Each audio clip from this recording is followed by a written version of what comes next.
Hello, good morning, and today I will be talking about on how to solve one-to-one function, and I'll explain what is a one-to-one function.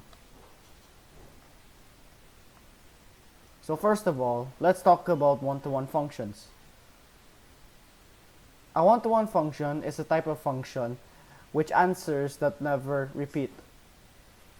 A normal function can have two different input values that produce the exact same answer, although a one-to-one function does not.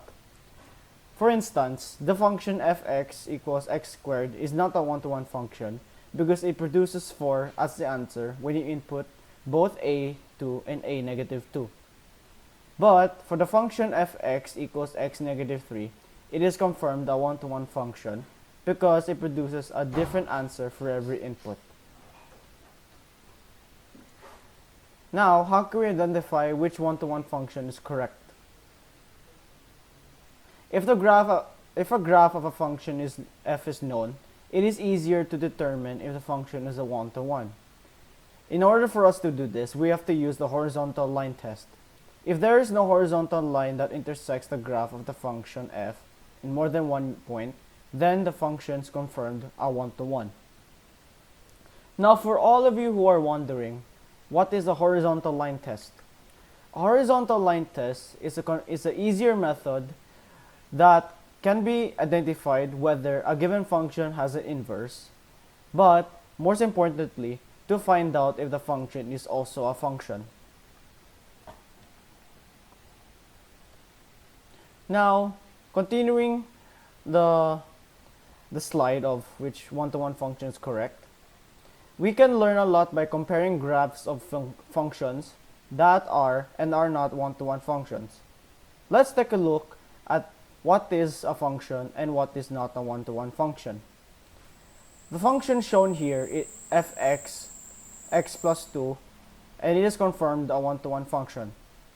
You can see that every input x produces is a different answer, which is y.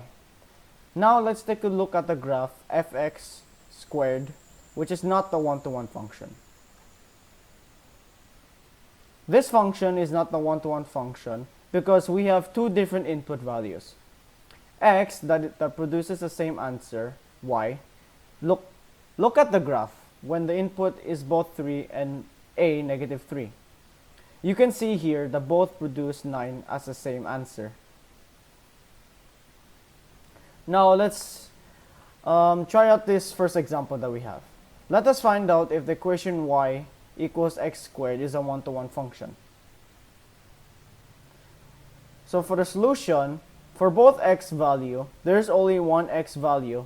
So the equation y equals x squared is a function. Although there are two different x values that may have the exact y value. For instance, we have x equals negative 2 and x equals 2.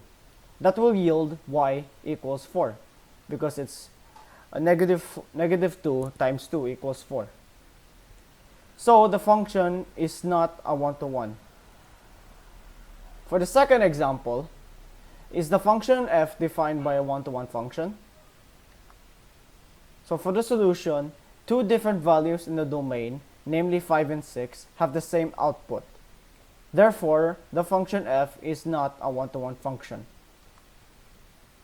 Now for the example 3, is the function g defined by a one-to-one function? So for the solution, we can consider any two different values in the domain of function g and check that their corresponding output are different. Hence, the function g is confirmed a one-to-one function. Now for this last slide, I will be talking about on why studying math and other subjects are very important. The main reason why we, as students and adolescents, should learn how to study math is that you will have to face a much harder form of algebra, equations, computation, and other math subjects that you will encounter when you take this type of course.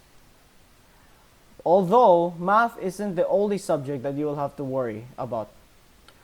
There are a whole lot of subjects that you'll have to know when you grow older.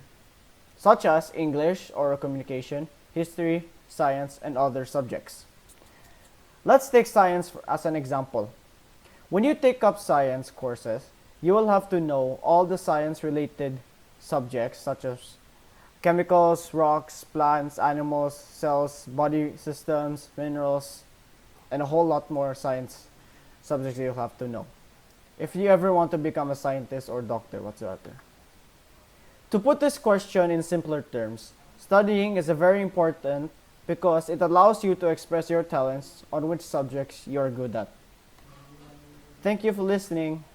And if you want to know further more information about the one-to-one function, I recommend you look at these websites that you can look.